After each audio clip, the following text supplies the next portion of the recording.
साल 1829। पंजाब की सूखी और तपती जमीन पर एक अकेला यात्री धीमे धीमे आगे बढ़ रहा था। तपती लू उसके चेहरे को झुलसा रही थी, लेकिन उसकी आंखें सामने किसी अनजानी सच्चाई को तलाश रही थी।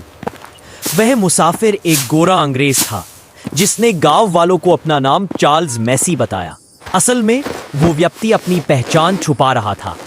हकीकत यह थी कि वह ब्रिटिश ईस्ट इंडिया कंपनी की सेना का एक भूतपूर्व जवान था, जेम्स लुइस, जो सब कुछ छोड़कर वहां से भाग निकला था।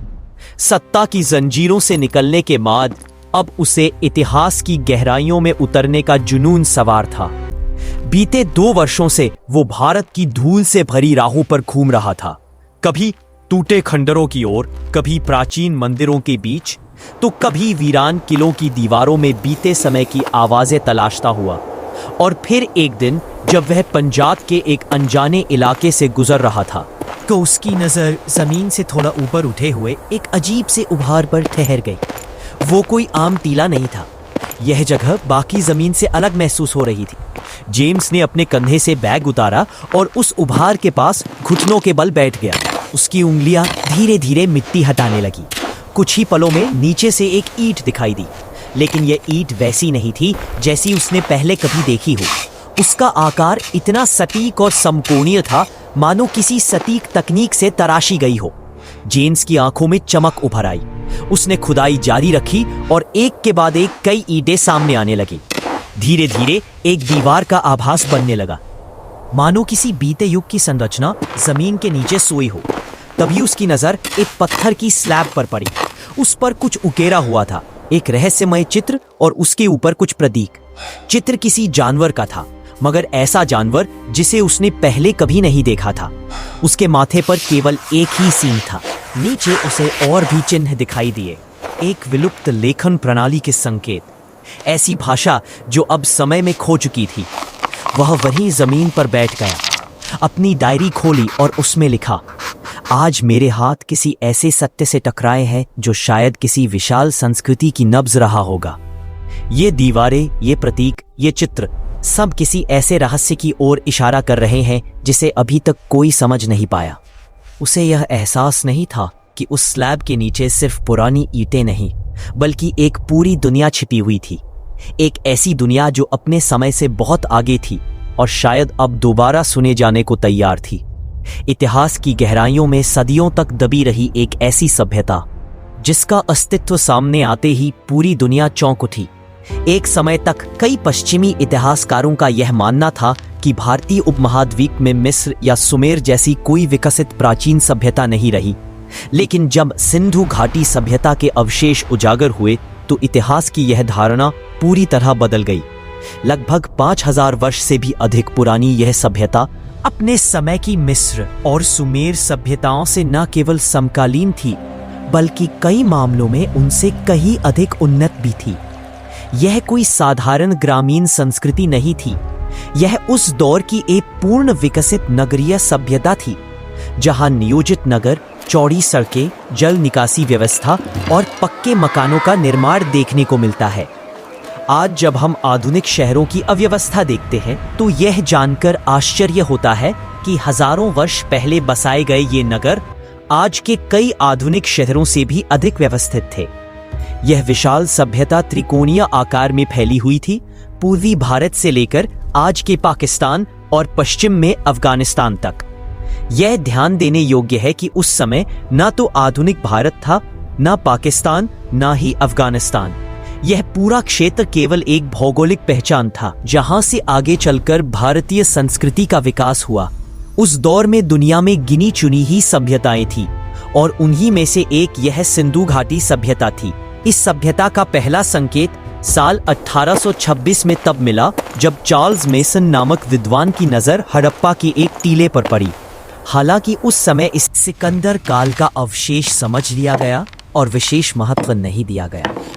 बाद में ब्रिटिश शासन के दौरान कराची से लाहौर तक रेलवे लाइन बिछाने के लिए हड़प्पा के टीले से ईंटें निकाली जाने लगी। इन्हीं ईंटों के साथ कुछ प्राचीन वस्तुएं भी सामने आई जो भारतीय पुरातत्व सर्वेक्षण को सौंपी गई, लेकिन तब भी इनके वास्तविक महत्व को नहीं समझा गया।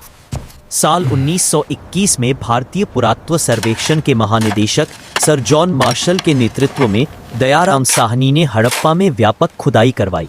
यहाँ से मिले अवशेषों ने साफ कर दिया कि यह कोई साधारण या मध्यकालीन स्थल नहीं, बल्कि एक अत्यंत प्राचीन और विकसित सभ्यता है। इसके अगले ही वर्ष 1922 में राखलदास बनर्जी ने मोहनजोदड़ो की खुदाई कर इस सभ्यता के एक और महान नगर को दुनिया के सामने रखा।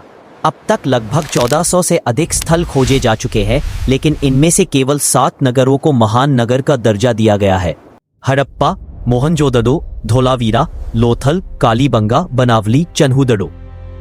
इस सभ्यता की सबसे बड़ी विशेषता इसकी नगर योजना थी। नगर पक्की ईंटों से बने थे, जहां चौड़ी सड़कें एक दूसरे को समकोण पर काटती थी। हर नगर 2 भागों में विभाजित था: पश्चिमी टीला और पूर्वी टीला। पूर्वी भाग में व्यापारी, शिल्पकार और आम लोग रहते थे, जबकि पश्चिमी भाग में प्रशासनिक वर्ग और उच्च अधिकारी निवास करते थे।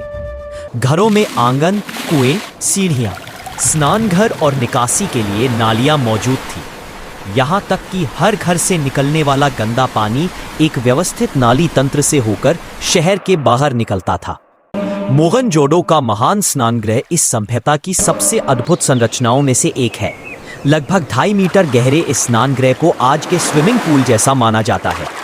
इसके अलावा विशाल अन्नागार भी मिले हैं, जहां अनाज संग्रहित किया जाता था। विशेषज्ञों का मानना है कि यह अनाज कर के रूप में लिया जाता था और आपातकाल के लिए सुरक्षित रखा जाता था। खुदाई से प्राप्त प्रमाण यह संकेत देते हैं कि यह समाज मातृ प्रधान हो सकता है। स्त्रियों की बड़ी संख्या में मिली मूर्तियां यह दर्शाती हैं नारी को सम्मान और पूजनीय स्थान प्राप्त था। समाज में विद्वान, योद्धा, व्यापारी और शिल्पकार जैसे वर्ग मौजूद थे। लोग शाकाहारी और मांसाहारी दोनों प्रकार का भोजन करते थे। सिंधु सभ्यता दुनिया की पहली सभ्यताओं में से एक थी, जहां कपास और सूती वस्त्रों का प्रयोग हुआ। स्त्री और पुरुष दोनों ही आभूषण पहनते थे। काजल, सिंदूर, रंगीन लेप और प्राकृतिक रंगों से बने सौंदर्य प्रसाधन का उपयोग होता था। यह सभ्यता नाप तोल और तौल प्रणाली से परिचित थी। तराजू, बाट और दशमलव प्रणाली का उपयोग व्यापार में किया जाता था। लोथल जैसे बंदरगाहों के माध्यम से यह सभ्यता सुमेर और मिस्र से व्यापार करती थी। अब तक की खुदाई में किसी भव्य मंदिर के अवशेष नहीं मिले, लेकिन मूर्तियां और प्रतीक धार्मिक विश्वासों की ओर संकेत करते हैं। मातृ देवी की पूजा, प्रकृति तत्वों की आराधना और पशु पक्षियों का सम्मान इस संस्कृति का हिस्सा था। एक मुद्रा पर बने योगी आकृति को कुछ विद्वान प्रारंभिक शिव स्वरूप से जोड़ते हैं।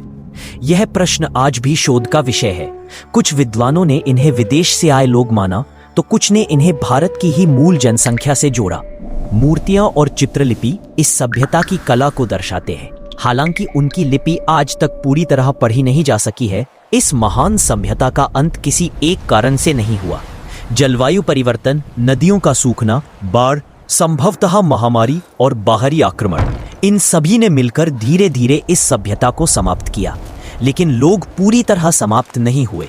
वे अन्य क्षेत्रों में बस गए और अपनी संस्कृति को आगे बढ़ाया।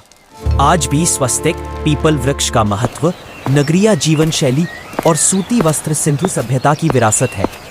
यह सभ्यता विश्व इतिहास की सबसे प्राचीन, सबसे व्यवस्थित और सबसे प्रभावशाली नगरीय संस्कृतियों में से एक थी।